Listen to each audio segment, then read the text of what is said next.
我不经意的一个喷嚏，就掀开了全城女子的裙底。我随手弹出一块鼻屎，便给一个国家带去了灭顶之灾。只因我随手买了个二手玻璃生态缸，而里面有一个微缩世界，缸中密密麻麻的黑点不是蚂蚁，而是一个个活生生的小人，而我则被他们当成能带来福祉的生命。此时上万个小人跪在一座祭坛前，小人中的皇帝双手举向天空。苍天啊！大前3年大旱，饿殍遍野，子民易子而食。若天生绝路，请降天罚于我赵玄一人，莫要再折磨我大前的子民了。他微弱的声音飘进了我的耳朵。刚好我正在吃早餐，于是我便捻起了一小块饼干碎屑，小心翼翼地放在了祭坛旁边。接着我立刻拿出放大镜观察小人的反应。只见由泥巴捏成的大前王国内，赵玄正麻木地跪在祭坛前，身后的满朝文武哭成一片。就在这时，天空骤然变暗，赵玄疑惑地抬起了头，便看见2根通天神柱般的巨指拨开了云层，紧接着一块散发着异香的陨石轰的一声砸在了祭坛旁边，整个京城都随之剧烈地摇晃起来。赵玄吓得瘫倒在地，还没等他反应过来，一股诱人的香味瞬间席卷了整个城池。饿疯了的士兵用刀砍下一块饼干，直接吞进了肚子。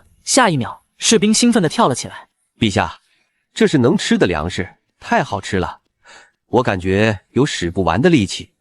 闻言，赵玄顾不上皇帝的威仪，扑到饼干碎屑上砍了起来，甘甜的能量瞬间充满了他的全身。天降仙粮，这是神迹，真神显灵了！赵玄猛地跪在地上，狠狠地磕了3个响头。大前第9代皇帝赵玄叩谢昊天上帝赐下仙粮，叩谢神明救命之恩。见此一幕，上万子民也跟着疯狂地磕头。与此同时，我脑海中响起了一道冰冷的机械音：检测到宿主接触微缩大前王朝，降为造物系统绑定成功。宿主当前身份昊天上帝，职责投喂干预大前王朝，获取神恩值，神恩值可兑换超前图纸及专业技能。当前大前国运濒危，大旱3年，外敌环伺。我盯着手里剩下的半块饼干，嘴角疯狂上扬。50块钱买个缸，附赠一群子民叫我神仙，还有比当造物主更爽的事吗？我看着缸里吃的眼冒金星的小人，光吃这玩意不得噎死？于是我接了一瓶盖的矿泉水，对准一条干涸的河道倒了下去。此时大前子民正在瓜分着那块鲜粮，突然有人指向天空：是天河，老天爷降水了！所有小人都顺着他指的方向看去，只见一个巨大的红色圆盘逐渐倾斜，一道晶莹剔透的瀑布从天而降，水流瞬间填满了河道。见状，大前子民全都扑进护城河里痛饮。这水竟然是甜的，而且一点泥沙都没有。对于只喝过苦井水的古代人来说，矿泉水无异于是琼浆玉液。赵玄兴奋地捧着清冽的河水，昊天上帝没有抛弃大前，大前有救了。系统提示音也在此时再次响起：造物主降下甘霖，大前子民忠诚度提升，获得神恩值加500。我美滋滋地擦了擦手，这神恩值赚的也太容易了。就在我准备研究一下系统商城时，却发现生态缸内升起了一片狼烟。我立刻爬到缸边查看，一股黑压压的军队正朝着大前进军，他们骑着像跳蚤一样的翼兽，所过之处，大前的村落被屠戮一空。我又看向了京城，大前守城大将跪倒在赵玄面前：陛下，北方狼族3万铁骑扣关，边军全军覆没，狼骑已到城外10里，我军无力回天了。刚刚狂喜的大前子民此时如坠冰窟，赵玄绝望地看着远处的骑兵。狼骑兵凶残成性，一旦破城，必定屠城10日，大前将不复存在。全军听令死守京城，就算战至最后一人，也绝不让蛮夷踏入半步。这时狼族大军已经来到了城下，狼族可汗露出了残忍的狞笑：勇士们听令，准备屠城。见此一幕，我抓起一把长柄镊子，敢动我罩着的场子，真是活得不耐烦了。话落，我操控着镊子，精准地砸在狼族大军前方的空地上，地上登时裂开了一道深深的裂缝，无数狼族士兵掉了进去。不到10秒钟，原本气势汹汹的3万大军就死伤过半。狼族可汗惊恐地扬起头颅：这到底是什么怪物？城墙上，赵玄呆若木鸡地看着这一幕。神明，这是昊天上帝的神法！说着，他激动地举起长剑。大前将士们，昊天上帝在庇佑我们，出城杀敌！士气爆棚的大前军队冲出城门，疯狂砍杀早已被吓破胆的狼族残兵。赵玄带领部队大胜而归后，系统提示音也随之响起：宿主击溃狼族大军，解救大前危机，获得神恩值加2000。恭喜宿主获得诸葛连弩制造图，请问是否对赵玄使用？我毫不犹豫地点击了确认，图纸化作流光钻入赵玄的脑海。赵玄接受到知识后，立刻率领百官跪拜：多谢昊天上帝赐福，大前有救了。我满意的点了点头。这才刚开始呢，既然要玩，那我就要把大前完成最强帝国。大前王朝一晃就过了1个月，但在我的眼里，只是过了几个小时。对生态缸里的微缩小人来说，这1个月简直是翻天覆地的神迹时代。我花费2000积分购买了水车和化肥图纸，一股脑传授给了皇帝赵玄。不仅如此，我还把1颗生白米粒劈成几十份碎屑，种进了大前的土地里。对大前子民而言，那是比磨盘还要巨大的仙家稻种。京城外干涸的土地重新焕发了生机，大前京城得到神明庇佑的消息很快就传遍了天下。可拥兵自重的3大藩镇不仅没有进京朝拜，反而红了眼。3大藩镇首领一拍即合，集结了15万叛军，打着猪妖协的旗号，直接割据了南方最富庶的江南三州，并依托天险临江城，死死地卡住了大钱的命脉。叛军首领甚至在城墙上竖起木牌，上面用狗血写着辱骂神明的话语，以此来鼓舞士气。临江城内，叛军首领正在府邸里饮酒作乐，他怀里搂着美姬。什么狗屁昊天上帝！他有种就把老子这临江城给劈了，老子这城墙就算是天雷都轰不开。闻言，我冷笑了一声，居然骂到老子的头上来了，喜欢当缩头乌龟是吧？给我等着！我在抽屉里一顿翻找，拿出了几颗小时候玩的玻璃弹珠。我将一颗弹珠放在手指上，瞄准了临江城后，轻轻一弹，下一秒，弹珠直接击穿了临江城的大门，砸死了一大片叛军。叛军首领感受到剧烈的震动，连滚带爬的冲到了院子里。那是什么东西啊？该不会真的有天雷吧？见状，我嘿嘿一笑，看来我的准度不减当年啊！不过还没完呢。接着我将手中的弹珠依次射出，一颗颗弹珠轰击着临江城，瞬间将城墙砸成粉末。巨大的冲击波更是让周围的建筑全部坍塌，叛军甚至来不及发出惨叫就命丧黄泉。短短1分钟，号称坚不可摧的临江城就化成了一片废墟。远处的赵玄看到那一幕后，疯狂地朝着我叩首，敬畏之心达到了顶点。此时系统提示音再次响起：宿主降下神威，大钱完成天下一统，获得神恩值加8000。大钱文明等级跃迁条件达成，解锁初级冶铁图纸、黑火药配方。我笑着将玻璃弹珠捡了回来。冷兵器时代结束了，接下来让大钱感受一下爆炸的艺术吧。平定3大藩镇后，大钱王朝迎来了前所未有的盛世。在我传授的冶铁和黑火药加持下，第一批大炮被推上了城墙，大钱正式跨入了热兵器时代。但我很清楚，文明的跃迁往往伴随着权力的野心。这天我闲着无聊，拿着放大镜巡视我的领地。当我扫过京城兵部火药库时，发现了几个鬼鬼祟祟的小人。我拿起放大镜仔细一看，正是大前丞相林渊和他的几个心腹。林渊指着一堆黑火药，下午太子就要试射新火炮，把这些上等火药里全部换成受潮的煤渣，再把给太子的火炮里面塞满铁砂。闻言，几个心腹浑身一颤，相爷，这要是炸了膛，太子殿下可是要粉身碎骨啊！林渊冷哼了一声，粉身碎骨就对了，陛下对那所谓的神明走火入魔，把天下大权都交给了太子，只要太子一死，老夫便趁乱起事，这大钱的江山凭什么不能姓林？听到这，我直接冷笑出声。在造物主眼皮子底下玩宫斗，你真当我是瞎的？对付这种小人，我甚至懒得使用物理手段。我心念一动，开启了系统的神谕广播功能，接着我的声音在整个大钱京城上空响起：丞相林渊正藏身于地下火药库，企图破坏火炮谋害太子，即刻缉拿，不得有误。随着我的神音落下，大钱京城的子民全都瞠目结舌，议论声此起彼伏。我又看向御书房内的位置，皇帝赵玄猛地拍而起：林渊老狗竟敢阴害太子，当真是摆设不成！神明已经告知了林渊的藏身之处，调动全城御林军，立刻将林渊及其党羽全部拿下，带至朕面前，朕要将这逆贼千刀万剐！闻言，御林军立刻出发，将火药库团团包围。此时的林渊早已瘫倒在地，难道神明真是全知全能的吗？我彻底完了！御林军狠狠地踹开了火药库的大门，将林渊拖了出去。当天下午，林渊便被凌迟处死。见此一幕，我心情大好。谁在说宫斗难，我坚决反对。我一句话就轻松地化解了一场大危机，这宫斗哪里难了？想到这，我瘫倒在沙发上。现实世界中正值盛夏，我随手打开了空调制冷，温度直降16度。就在这时，系统冰冷的提示音在脑海中响起：警告，宿主开启空调降温，超强寒流即将席卷大钱全境，严寒将至，若不及时应对，大钱将陷入前所未有的生存危机。闻言，我定睛一看，冷风呼啸着从空调出风口吹出，恰好吹进了生态缸。对我来说，这只是凉爽的微风，但对生态缸里的大钱王朝而言，却像是进入了冰河时代。我立刻关掉了空调。我操，忘了这茬了。然后我快步跑到生态缸旁边，微缩世界内正狂风呼啸，护城河早已结冰，空气中的水汽凝结，化作巴掌大的冰雹砸了下来。毫无防备的大钱子民冻得浑身发紫，成片成片的倒在雪地中。赵玄绝望地看着天空，昊天大帝在上，求您再救救大钱，救救朕的子民！我看着一片狼藉的生态缸，微缩世界的体温调节能力太弱，如果要等到自然升温，里面的人类恐怕已经灭绝了。于是我冲向衣柜，翻出了一件不要的旧棉服，扯出大把蓬松的羽绒，接着用镊子夹起这些棉花团，均匀地铺在大钱城池上方，形成了一个巨大的保温罩。大钱子民惊讶地抬起头，现在下的好像不是雪，而是巨大的鹅毛，而且这些鹅毛好暖和啊，一定是神明降下了保暖的仙云。见此一幕，快冻僵的子民们立刻钻进了棉花里。我又在生态缸旁边摆了一个小太阳，中和了一下缸内的温度。等到温度恢复如初后，我又将一片片羽绒夹了出来。赵玄老泪纵横地对着天空叩首，叩谢昊天上帝庇护，再次拯救我大钱。系统提示音再次响起：宿主化解冰河危机，拯救大钱子民，获得神恩值加1万，解锁食物分解传送权限，可随心所欲地将物品进行分解，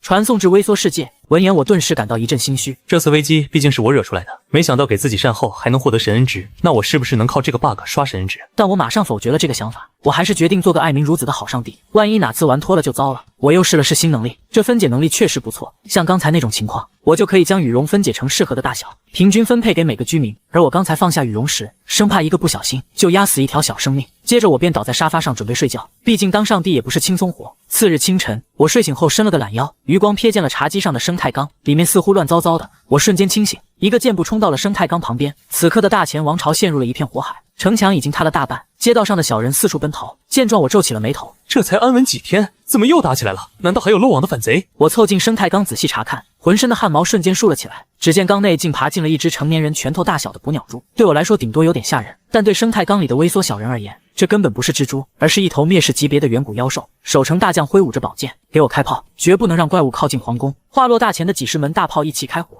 可几十枚炮弹打在捕鸟蛛身上却不痛不痒。捕鸟蛛被火炮激怒，猛地挥动一条前腿扫向众人，上百名大前将士瞬间倒下。紧接着他张开大嘴，喷出了一口惨绿色的毒液，大片民房瞬间被腐蚀成黑水。赵玄亲自带兵吸引蜘蛛的注意力，掩护子民们撤退。大家再坚持一会，拖到昊天上帝赶来，他一定能诛杀这只妖兽。闻言，我愤怒地拍打桌子，哪来的死蜘蛛，敢欺负我的子民，真是活得不耐烦了！我抓起一只圆规，狠狠地将蜘蛛钉在了原地。捕鸟蛛发出了一声凄厉的惨叫，不顾一切地想朝着赵玄扑去，却不能移动分毫。见蜘蛛失去了移动能力，我这才快步跑去了杂物间，取出了我的强力电蚊拍。走到生态缸旁边后，我将电蚊拍狠狠地压向了捕鸟蛛。在大前子民的视角中，整个天空被一片巨大的巨网笼罩，天雷也随之而至。短短1秒，蜘蛛就被烤成了一具焦炭。死一般的寂静之后，大前国内爆发出排山倒海般的欢呼。赵玄跪在皇宫的废墟前，看着天空中收回的雷霆神网，是昊天上帝降下了9天玄雷。昊天上帝万岁！我关闭了电蚊拍的开关，系统提示音再次响起。宿主以雷霆击碎灭世妖兽，守护大前文明，获得神恩值加5万。微缩世界的1个月后，大前的广场上竖起了一座我的纯金雕像。如今我每天睡醒的第一件事，就是端着放大镜巡视微缩世界。毕竟现在大前子民信仰狂热，神恩值像流水一样往上涨，多看看自己的江山心里也舒坦。可今天我却发现了几个奇怪的小人，他们穿着和大前人截然不同的服饰，一看就有问题。领头人警惕地环顾四周，从怀里掏出了一捆炸弹，他身边的3个同伙立刻围了上来，将引线快速塞进火药库的墙角。领头人冷笑着点燃了引线，这炸药包一旦被引爆，半个京城都得被掀翻。见此一幕，我拿起桌上的半杯凉白开，使用了物质分解能力，一颗米粒大小的水滴精准地弹向生态缸，将燃起的火星浇灭。领头人满脸错愕地看了看引线，又抬头望向万里无云的天空，怎么回事？哪里来的水？领头人又不甘心地尝试了几次，但每一次都被我浇灭。领头人愤怒地将炸药包绑在自己身上，老子不信这个邪了，你们掩护我闯进去。手下迟疑地看了一眼炸药包，老大，直接点燃炸药太危险了，我们会被波及的。领头人掏出一个火折子，怕个屁，炸了这火药库，半个大前京城都得没，我们就算同归于尽，也是大功一件。此时我也已经玩腻了，我将水凝聚成了4个水泡泡，水泡泡飞快地冲向4名奸细。不过几秒之后，4人便全部被困在水泡牢笼里，他们疯狂地挣扎，却怎么也冲不破那层薄薄的水膜。领头人惊恐地捶打水泡，这到底是什么鬼东西？是谁在装神弄鬼？接着我又使出了神音，将此处的状况告知给赵玄。片刻之后，大前的御林军举着火把匆匆赶到。赵玄看清现场的状况后，他激动地朝着天空行礼，感谢神明降下神水，护我大前社稷。身后的禁军和百官也反应了过来，一齐跪地高呼：昊天上帝神恩浩荡！系统提示音再次响起，宿主展现全知全能之神威，大前子民信仰度达到狂热，获得神恩值加3万。神恩值增长的音效让我心情大好，这神恩值赚的也太快了。我又看了看已经翻白眼的奸细，随后我心念一动，困住他们的水球瞬间破裂，半死不活的奸细随之摔落在地上。见状，赵玄冷冷地挥手，把他们拿下。正道要看看是谁敢在昊天上帝的眼皮子底下搞破坏。禁军立刻将几个奸细五花大绑。审问的过程出乎意料的快，领头人吐出了一口血水。我们是巨灵国的人，你们大前最近接连天降神迹，引起了我们皇帝陛下的注意，但你们别以为自己天下无敌了。闻言，赵玄的眉头一皱，巨灵国是什么地方？朕怎么从来没听说过？陪审的大臣们同样面面相觑。听到这话，奸细癫狂地笑了起来。你们这群井底之蛙，在无尽之海的彼岸，我们巨灵国才是真正的霸主。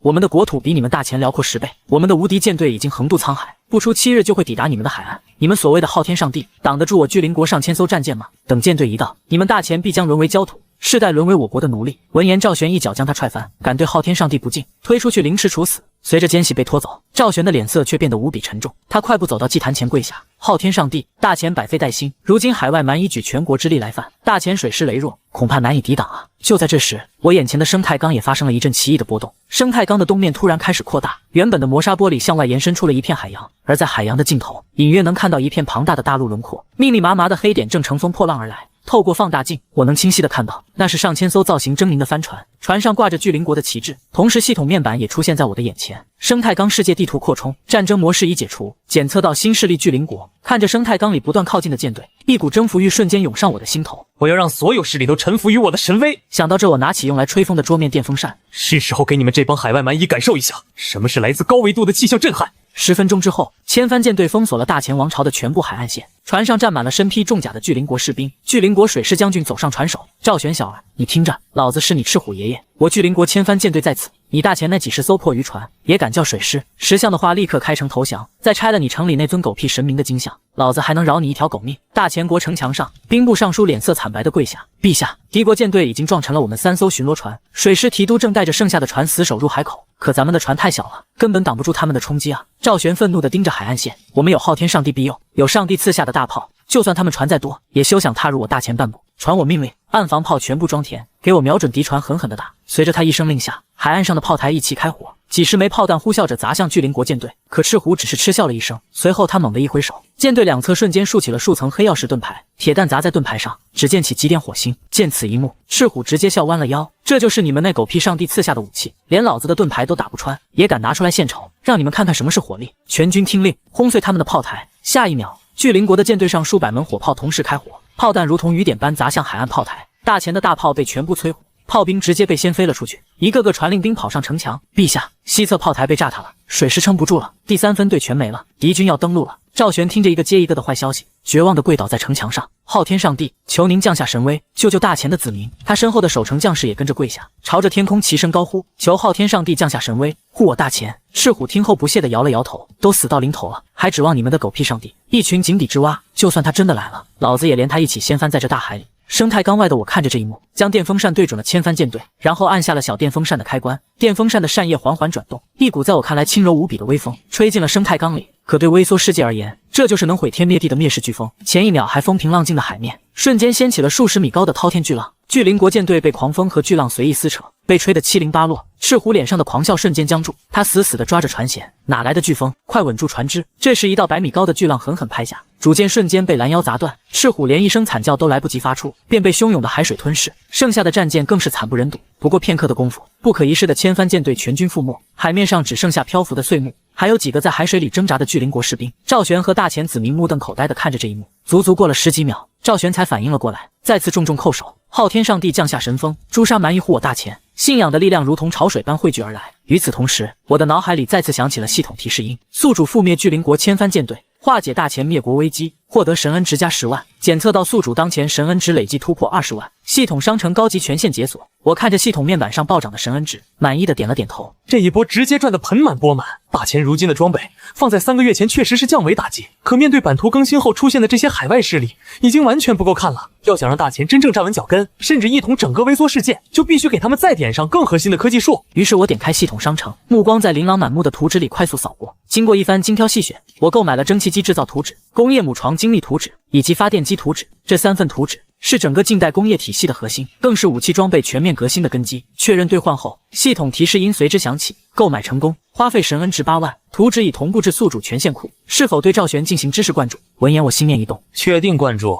3道金色流光凭空出现，精准地钻入了赵玄的脑海里。城墙上的赵玄浑身猛地一颤，无数机械原理涌入了他的大脑。足足过了半刻钟，他才缓缓睁开眼睛，再次朝着天空五体投地，叩谢昊天上帝赐下无上仙法，大前万世勇敢神恩。我又将剩余神恩值全部兑换为武器图纸，一股脑传授给了赵玄。我看着生态缸里迅速变得热火朝天的景象，心里满是成就感。生态缸里的时间流速远比现实快，不过现实里的3天，整个大前已经掀起了一场武器革新的狂潮。靠着我赐下的知识，工匠们只用了1个月，就造出了第一台标准的精密车床。有了工业母床，他们终于加工出了炮管膛线和枪机零件，彻底解决了滑膛炮的所有弊端。第一台迫击炮很快便落了地。在靶场测试的那天，我也亲自到场观看。炮手拉动炮栓后，炮弹精准地命中了20里外的标靶，将石墙炸得粉碎。在场的文武百官全都倒吸了一口凉气。以前的红衣大炮最大射程也不过3里地，能不能打中全靠运气。可这门新炮不仅射程翻了6、7倍，精度更是离谱。上帝赐下的仙法简直是鬼斧神工。赵玄激动地看着冒烟的炮口，立刻全力量产此炮。3个月之内，我要让所有岸防炮台所有战船全部装备这种神炮。紧接着大前又造出了蒸汽机，原本大前的水式战船只能靠风力，船身也是不堪一击的木质结构。有了蒸汽机之后，工部只用了1个半月，就造出了第一艘全钢铁打造的蒸汽铁甲舰，船身覆盖着合金锻造的装甲，舰体两侧各装了6门后膛速射炮，舰首还有1门工程重炮。不只是海军，陆军的装备也迎来了天翻地覆的变化。靠着工业母床和蒸汽机，工匠们造出了履带式装甲车，以及大前第一款栓动步枪。我拿放大镜看着脱胎换骨的大前，嘴角的笑意越来越浓。接着我激活了神域广播功能，巨灵国侵犯大前，杀害我的子民，今大前兵锋正盛，即刻起兵踏平巨灵国，天塌下来我给你们撑着。闻言，赵玄当即对着天空跪拜。赵玄谨遵昊天上帝法旨，率军踏平巨灵国，一雪前耻。赵玄当天便下达了出征令，12艘铁甲舰浩浩荡荡地驶出港口。我将目光移至巨灵国的海域，只见巨灵国海军主帅正一脸不屑地看着逐渐驶来的舰队。我当是什么大事？原来是赵玄小儿带着他的破铜烂铁来送死了。他们上次不过是走了狗屎运，靠着一股莫名其妙的妖风赢了一场，真当自己有几分本事了？就凭那些铁壳子船，也敢来进攻我巨灵国？传我命令，全军出击，让他们知道谁才是海洋的主人。话落，巨灵国的水势倾巢而出，巨灵国主帅举起扩音喇叭，再次放声嘲讽：“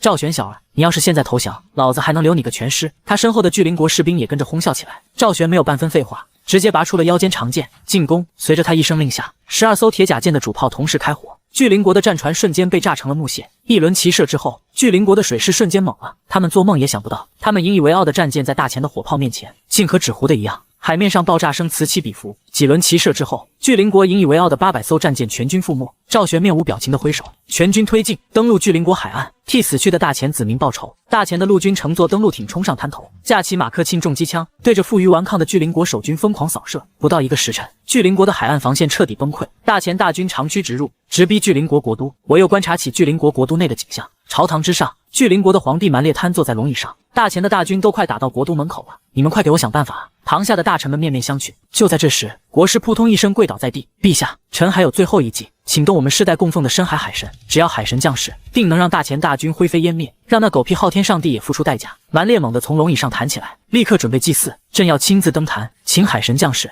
杀尽大前狗贼。闻言，我也来了兴趣，我倒要看看这2手生态缸里能有什么神秘。片刻之后，巨灵国就在海岸边举行了盛大的祭祀仪式，蛮烈亲自捧着祭品跪倒在地，祈求海神降世。下一秒，生态缸假石头的缝隙里慢悠悠地爬出了一只寄居蟹，见状我的嘴角疯狂抽搐。我还以为他们能整出什么好活，原来就是只一直装死的寄居蟹。可我低估了这只寄居蟹对小人的降维打击。此时寄居蟹挥舞着蟹钳，朝着大前的舰队爬去，只是随意的爬动，它就撞碎了大前3艘先锋炮艇。大前的士兵们瞬间慌了神，前线将领立刻下令开火，但子弹和炮弹打在蟹壳上毫无作用。寄居蟹依旧慢悠悠地爬行，一艘艘铁甲舰接连被踩报废，所有人都陷入了极致的恐慌。蛮烈指着大前的舰队放声大笑，看到了吗？这就是我们巨灵国的海神，这才是真正的神明。你们那狗屁昊天上帝呢？他敢出来吗？也配合我们的海神相提并论？等海神踏平了你们的舰队，就去拆了你们的金像，踏平你们的大钱，你们的神救不了你们。我们的海神才是天地唯一的真神。闻言，我的脸色瞬间冷了下来。居然敢说我不如一只破螃蟹！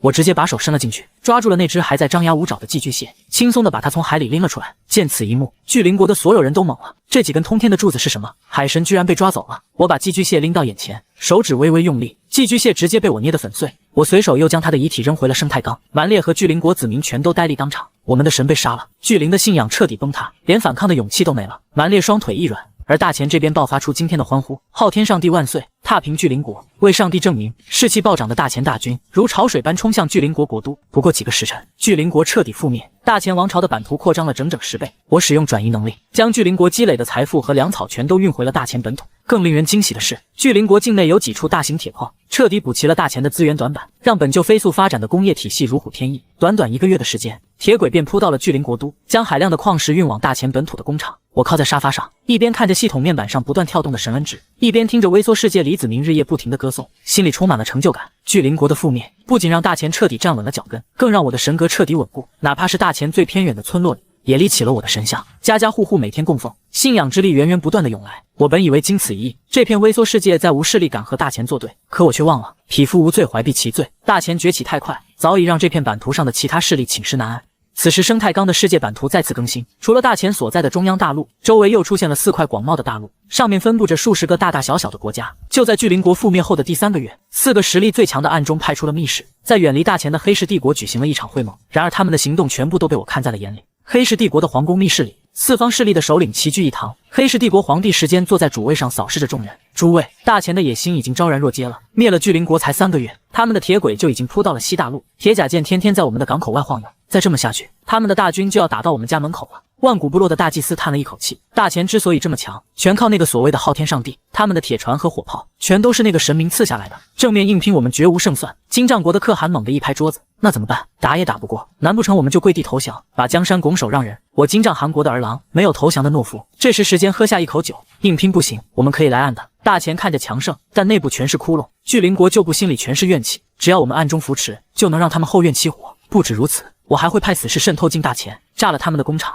闻言，大祭司阴笑了一声，我们还可以派人散布谣言，说那个昊天上帝是邪神，只要动摇了百姓的信仰，断了他们神明的力量，大钱迟早会死。几人你一言我一语，越说越觉得可行。时间猛地拔出腰间的匕首，在掌心划开一道口子，将鲜血滴入面前的酒碗里。今日我等4国歃血为盟，事成之后，大钱的国土财富我们5家平分，若有违此事，天诛地灭。其余3位首领也纷纷划破掌心，将鲜血滴入酒碗，随后一饮而尽。但我并没有轻举妄动，我一是想测试一下赵玄，看他能不能自己处理好这些危机。如果一直让他们生活在温室中，大钱并不会有真正的进步。二来我也想看看大钱百姓对我的忠心程度，他们会不会被轻易蛊惑。半个月之后，大钱的主干铁轨最先出了问题，一声惊天动地的爆炸响起，长达100米的铁轨被炸得扭曲变形，路基被炸出一个巨大的深坑，刚好路过的蒸汽火车当场脱轨，车厢翻倒，车上的士兵和工人死伤惨重。赵玄立刻派人去调查，可还没等调查结果出来，坏消息就一个接一个的传来。京城郊外的蒸汽机制造厂深夜突发大火，等救火的官兵赶到时，整个厂房已经被烧成了一片废墟。紧接着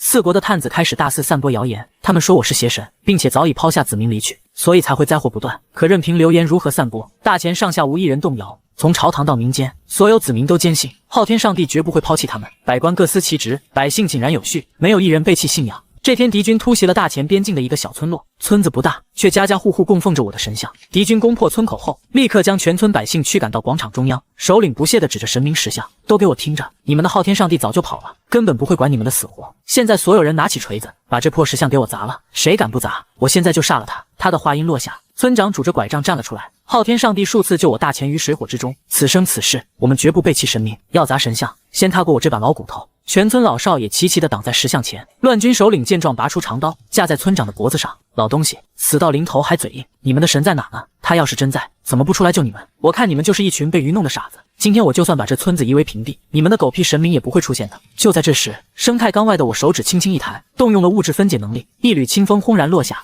，10几名乱军瞬间被掀飞出去，狠狠地砸在墙上，动弹不得。我再一抬手，广场中央的地面骤然隆起数道石墙，将村民与神像牢牢护在中央。下一秒，我的声音传遍了大钱的每一寸土地。我从未离开，你们胆敢伤害我的子民，罪无可赦，今日便让你们付出代价。说着，我再次挥手，数百道水针从天而降，击杀了所有的乱军。接着我又看向大钱皇宫的方向。赵玄，4国既然主动寻死，你便率大钱全军讨伐叛逆，我赐你全新的神装与仙法。赵玄恭敬地朝着天空行礼，谨遵上帝神谕。我站在生态缸前，俯瞰着整片微缩世界。此时的大钱已经重振旗鼓，工厂日夜不息，国力达到了前所未有的巅峰。我选择进攻的第一个目标是位于北方大陆的金帐汗国，这里是一片无边无际的大草原，国家全民皆兵，以骑兵为绝对核心，拥有100万铁骑。金帐可汗在王帐之中拍案狂笑，大钱的船到了草原上就是一堆废铁，在草原上根本发挥不出优势。我100万大军只需冲锋一次，就能踏碎大钱所有的工厂与铁轨。我倒要看看他们的神明还能有什么法子。闻言，我冷笑了一声，既然对方以骑兵纵横天下，那我便给大钱一套专门克制骑兵的战争机器。于是我打开了系统商城，一口气花费50万神恩值，直接兑换了履带式突击车、高空热气球、连发反坦克步枪的核心图纸。这3套装备完美适配草原地形。我心念一动，图纸化作流光，涌入了赵玄的脑海。他当即下令，公布全力开工，不惜一切代价打造神赐装备。限时时间的1天后，大钱军团完成了史无前例的换装，一切准备就绪后，赵玄亲率10万北方军团挺进了北方大陆。金帐可汗则30万精锐铁骑列阵迎战。他骑在高头大马上，望着远处缓缓推进的大钱军队，就凭这些奇形怪状的铁盒子，也敢与我草原雄狮对战？今天我就让你们知道，谁才是草原的霸主！全军冲锋！随着他一声令下，30万骑兵挥舞着弯刀，嘶吼着冲向大钱阵营。可就在骑兵进入射程的瞬间，天空突然传来轰鸣，数十架巨大的热气球腾空而起，悬停在骑兵阵地上空。下一秒，无数高爆炮弹从天而降，在密集的骑兵队伍中轰然炸开，战马受惊疯跑。原本整齐的冲锋阵型瞬间乱作一团。见此一幕，金帐可汗脸色巨变，可大钱并没有给他反应的时间。数十辆履带式草原突击车轰然冲出，突击车在草地上如履平地，车顶的重机枪喷出长长的火舌。金帐汗国的骑兵成片倒下，根本无法靠近分毫。少数强悍的士兵冲到车旁，用尽全力挥刀劈砍，却只发出叮叮当当的脆响，连一道刮痕都无法留下。短短半个时辰，30万精锐铁骑死伤过半，剩下的人彻底崩溃，四散而逃。金帐可汗目瞪口呆，双腿一软，直接跌下马背。赵玄策马而来，把剑横在可汗的脖颈上。金帐汗国残害大钱子民，今日便是你的灭国之时。话落，赵玄便将可汗就地斩杀。系统提示音也在此时响起。宿主助力大钱覆灭金帐汗国，获得神恩值20万，解锁草原资源，开采权限。广袤的草场提供了数不尽的优良战马，让大钱快速组建起了强大的骑兵部队，与蒸汽装甲部队形成完美配合。平定北方之后，我将目光投向了南方大陆，这里丛林密布，是万古部落的领地。这个势力不练重兵，却擅长用毒养蛊，操控毒虫猛兽，士兵人人随身携带毒蛊，能在无声无息中取人性命。他们在丛林深处布下了无数毒阵，如果贸然进攻，绝对会被耗死在丛林里。于是我决定再次为大钱升级装备，我兑换了全套防毒装备、喷火枪以及万能解毒药剂。大钱军队全员焕然一新，军团挺进南疆丛林后，无数的毒虫便扑了上来。可大钱士兵防护服严密，根本无惧叮咬。随后士兵们齐齐举起喷火枪，片刻之后，所有毒虫全部化为了焦炭。见状，万古部落的士兵大惊失色，这世界上怎么可能有这么厉害的火？我们的毒虫竟然如此不堪一击！在远处观战的大祭司愤怒地挥手，启动毒阵。刹那间，无数携带毒粉的毒蝶飞舞而来，像是一股黑色的瘴气，所过之处连石头都被腐蚀出坑洞。然而大钱士兵的防毒面具能完美隔绝毒粉，喷火枪再次横扫，毒蝶成片的化为灰烬，根本无法靠近大军10米之内。这时大祭司亲自带领精锐古尸上前，口中念动起诡异的咒语。可他们刚一现身，就被丛林侦察车发现了位置。赵玄立刻下令轰击，数十门轻型迫击炮同时开火，炮弹精准地落在古尸群中，古尸们死伤惨重，根本没有机会释放出更强的毒术。大钱军队继续稳步推进，一路之上所有毒阵被尽数摧毁，万古部落的士兵节节败退，根本无法对大钱军队造成半点有效伤害。大祭司眼见大势已去，他猛地咬破舌尖，双手以最快速度结起竞技法印。我引爆祭坛下埋藏的终极毒阵，我要和你们大钱皇帝同归于尽。就在这时，我随手将一块小鹅卵石抛进生态缸，狠狠地压在大祭司身上，他刚刚结起的法印瞬间溃散。见此一幕，大钱全军将士全部跪倒在地，是昊天上帝亲自出手拯救我大钱。昊天上帝神威盖世，感谢上帝护我全军诛杀邪祟。大钱帝国接连覆灭2国，千岛联盟与黑石帝国早已吓得魂不附体。东方大陆由数百座岛屿组成，千岛联盟拥有的只是木船舰队，但大钱最强的就是海军，不费吹灰之力就将其彻底摧毁。如今只剩下西方大陆的黑石帝国，这个国家以坚硬无比的黑曜石筑成，国都城墙高耸入云，时间躲在巨城之中继续饮酒作乐。我有天下第一坚城，大钱的火炮再强也休想轰开，就算他们的神明亲至，也别想打破我的城池。我要和他们耗到天荒地老。我看着城中嚣张跋扈的时间，这最后一战，我要给大钱最强的攻城力量，让黑石帝国在绝对的力量面前彻底绝望。我打开系统商城，花费整整100万神恩值，兑换了巨型工程巨炮以及电磁脉冲装置。大钱公布举全国之力赶攻，1个月后，数十门巨型工程巨炮被运送到了黑石城下。赵玄亲自来到前线，时间开城投降可免一死。时间站在城墙上狂笑不止，我的城池坚不可摧，有本事你们就打进来。赵玄不再多言，直接挥手下令，给我开火。数十门巨型巨炮同时轰鸣，一时间天地震动，黑石城墙瞬间裂开了巨大的缺口。几轮齐射之后，厚重巍峨的城墙轰然倒塌，时间当场瘫倒在地，被冲进来的大钱士兵轻松生擒。至此黑石帝国覆灭，其余的小国纷纷送来降书。至此大钱再无敌对势力，大钱子民虔诚地朝着我的神像跪倒。昊天上帝万古不朽，信仰之力源源不断地涌入我的体内。系统提示音接连响起，宿主助力大钱完成4方征法，一统微缩世界，获得神恩值200万，大钱文明等级晋升，解锁星际科技权限。就在这时，生态缸底部突然传来一阵轻微的碎裂声，原本的底层挡板轰然裂开，露出一片更加广袤的全新板块。我定睛一看，只见眼前出现的不是寻常大陆，而是仙气缭绕的群峰，山间悬浮着琼楼玉宇，飞禽走兽往来其间，甚至能看到各种御剑飞行的小人。这一幕落在大钱子民的眼中，瞬间引发了骚动。赵玄难以置信地看向天空，这难道就是玄州？只存在于我大钱神话里的仙域玄州，传说中那里住着长生不老的仙人，能呼风唤雨，是凡人毕生都无法触及的圣地。随着他的话音落下，大钱的百姓们纷纷跪倒在地，朝着那片仙域叩拜。军中的士兵们也个个面露崇敬，他们从小听着玄州的神话长大，从未想过传说中的仙域竟真的出现在了眼前。消息如同潮水般涌入京城，时间当场瘫倒在地，被冲进来的大钱士兵轻松生擒。至此黑石帝国覆灭，其余的小国纷纷送来降书。至此大钱再无敌对势力，大钱子民虔诚地朝着我的神像跪倒。昊天上帝万古不朽，信仰之力源源不断地涌入我的体内。系统提示音接连响起，宿主助力大钱完成4方征法，一统微缩世界，获得神恩值200万，大钱文明等级晋升，解锁星际科技权限。就在这时，生态缸底部突然传来一阵轻微的碎裂声，原本的底层挡板轰然裂开，露出一片更加广袤的全新板块。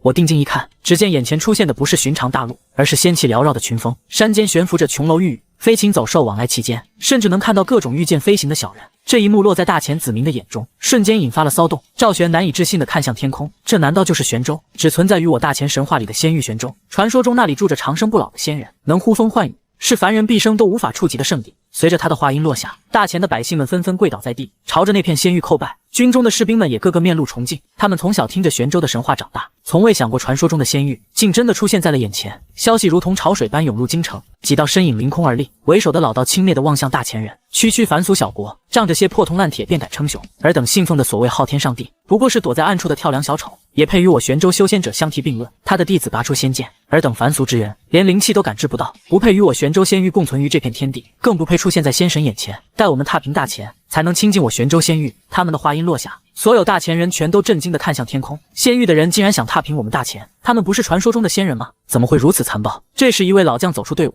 陈愿率领大军讨伐玄州，护我大钱疆土，杀尽这些狂妄之徒。闻言，赵玄愤怒地指向天空：玄州贼子妄图灭我大钱，我们岂能坐以待毙？就算他们有修仙之术，我们有神明庇佑，定能将他们击溃。百姓们也纷纷聚集在皇宫之外，昊天上帝庇佑，大钱必胜。而我站在生态缸外，指尖轻敲缸壁。没想到连修仙文明都出现了，倒是比之前的低级势力有趣多了。3天后的大钱皇宫内，赵玄已经召集了文武百官议事，他神色凝重地坐到龙椅上。玄州之人显然对我大钱抱有敌意，众爱卿可有对敌良策？几道身影凌空而立，为首的老道轻蔑地望向大钱人，区区凡俗小国，仗着些破铜烂铁便敢称雄，尔等信奉的所谓昊天上帝，不过是躲在暗处的跳梁小丑，也配与我玄州修仙者相提并论。他的弟子拔出仙剑，尔等凡俗之人连灵气都感知不到，不配与我玄州仙域共存于这片天地，更不配出现在仙神眼前。待我们踏平大钱，才能亲近我玄州仙域。他们的话音落下，所有大钱人全都震惊地看向天空。仙域的人竟然想踏平我们大钱，他们不是传说中的仙人吗？怎么会如此残暴？这时一位老将走出队伍，陈愿率领大军讨伐玄州，护我大钱疆土，杀尽这些狂妄之徒。闻言，赵玄愤怒地指向天空：玄州贼子妄图灭我大钱，我们岂能坐以待毙？就算他们有修仙之术，我们有神明庇佑，定能将他们击溃。百姓们也纷纷聚集在皇宫之外，昊天上帝庇佑，大钱必胜。而我站在生态缸外，指尖轻敲缸壁。没想到连修仙文明都出现了，倒是比之前的低级势力有趣多了。3天后的大钱皇宫内，赵玄已经召集了文武百官议事，他神色凝重地坐到龙椅上。玄州之人显然对我大钱抱有敌意，众爱卿可有对敌良策？闻言，兵部士跪拜在地：陛下，玄州修仙者乃天选之人，拥有毁天之力，我大钱的蒸汽铁甲在他们面前不堪一击，与其顽抗，不如投靠玄州，尚可保全一国子民。那昊天上帝虽曾庇佑我大钱，但如今玄州真仙降临，他早已避之不及，根本护不住我们。此言一出，朝堂之上一片哗然。赵玄气得拍而起：放肆！昊天上帝数次拯救大钱于灭顶之灾，没有上帝，便没有今日的大钱。你竟敢污蔑神明，勾结外敌，当朕是死的吗？可兵部侍郎反而抬头冷笑：陛下，切勿冥顽不灵。玄阳子仙长说了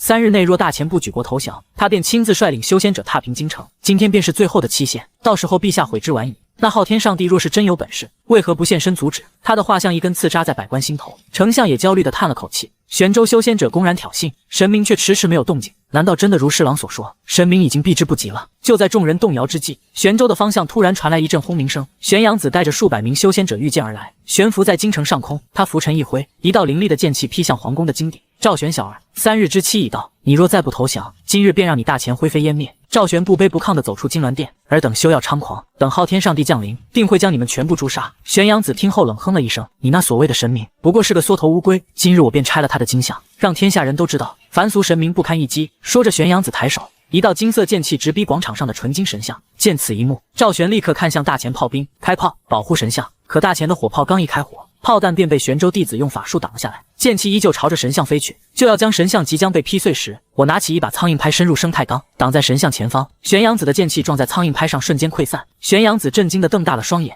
这是什么妖物？我的本命剑气怎么可能被这种凡俗物件挡住？他身后的修仙弟子们也个个面露惶恐，看着那柄比他们大上数百倍的苍蝇拍，浑身瑟瑟发抖。玄阳子指着天空厉声叫嚣：“藏头鹿尾的鼠辈，有种现身一战！别躲在暗处耍这些旁门左道！我乃玄州掌门，有千年修为，定要将你碎尸万段！”他一边嘶吼，一边抬手凝聚出更加强大的剑气，想要一举击碎那柄苍蝇拍。我看着生态缸内跳脚的玄阳子，不屑地嗤笑了一声：“哪来的一群小苍蝇，敢在我的地盘上乱飞？”话落，我轻轻挥动手中的苍蝇拍，在生态缸内掀起了滔天狂风，狂风呼啸而过，玄州的修仙者们被吹得七零八落，不少弟子被狂风卷飞，撞在皇宫的城墙或远处的山林里。玄阳子被狂风死死压制，脸上满是狼狈与恐惧。他看着身边溃不成军的弟子们，快撤！今日暂且饶他们一命，他日我必带玄州全部力量踏平大前，血洗今日之辱。玄阳子强行稳住身形，拉起身边几名重伤的核心弟子，催动全部灵气，御剑朝着玄州方向狼狈逃窜。剩余的修仙者们见状，也纷纷四散奔逃。大前的将士们见状，瞬间爆发出震天动地的欢呼。昊天上帝神威盖世，赵玄也松了一口气，对着天空深深叩拜，感谢昊天上帝庇佑，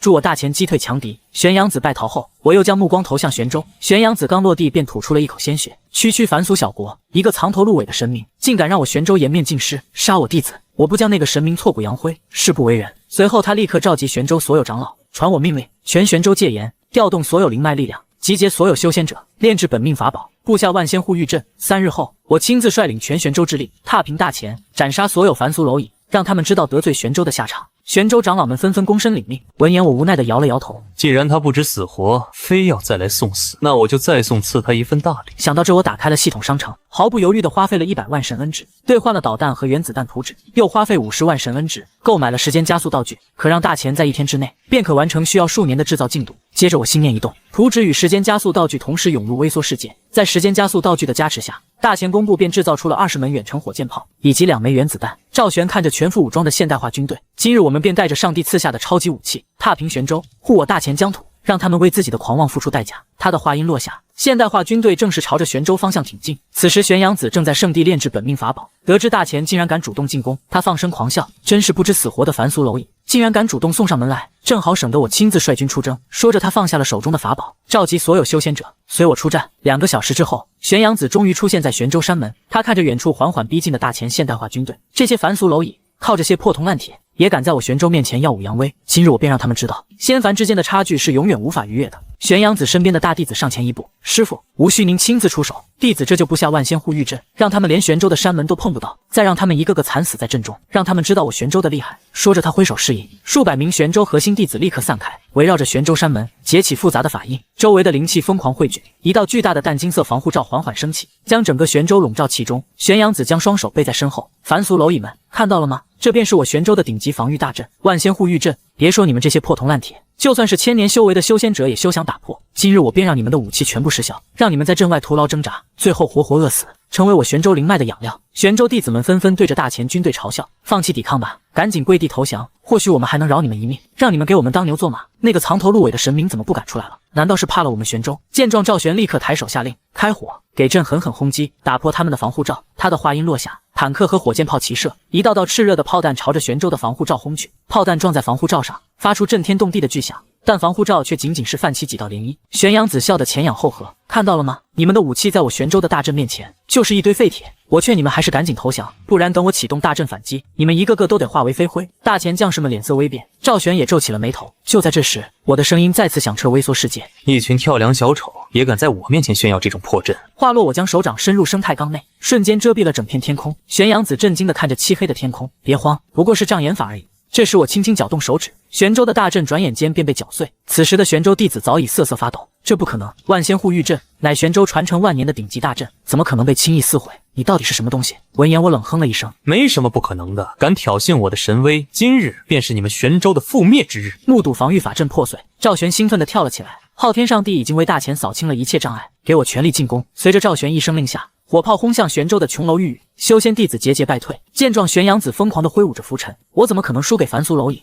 说着，他凝聚出一道巨大的剑气，朝着大前军队轰去。可我早有准备，下令启动灵能护盾，再次使用苍蝇拍弹开了赵玄的攻击。玄阳子被反噬之力震得连连后退，浑身无力地倒在了地上。此时的玄州早已一片狼藉，修仙弟子死伤惨重。玄阳子看着身边的弟子一个个倒下，挣扎着爬起来，对着赵玄双膝跪地：“饶命！我愿意投降，并将玄州所有的灵脉全部献给昊天上帝，归顺大前做牛做马，再也不敢反抗。求你们别杀我！”大前士兵们停下进攻，看向赵玄等待他的命令。赵玄没有擅自做主，而是对着天空躬身行礼：“昊天上帝，玄州贼子愿意投降，请上帝指示。闻言，我收回了苍蝇牌。玄阳子如我神威，罪该万死，投降岂能抵消他的罪？将玄阳子就地斩杀，以儆效尤。闻言，赵玄冷冷地看向玄阳子，都听见上帝的指示了吧？动手吧！几名大前士兵立刻上前，将玄阳子与几名核心就地处决。不可一世的玄州彻底覆灭。大前接管了整个玄州，收获颇丰。我亲自清点玄州的资源，玄州境内有3座千年灵脉，源源不断的提供灵气。我立刻让大前将士学习修仙之术，融合科技与修仙，帮助大前将士提升战力。就在这时，我脑海中再次响起了系统提示音：宿主助力大前覆灭玄州，彻底掌控微缩世界修仙资源。大前文明等级晋升，宿主神恩值累计突破500万，系统升级福利解锁，新增现实世界专属权限。权限1：宿主肉身获得神级护体加持，彻底告别疾病困扰。权限2：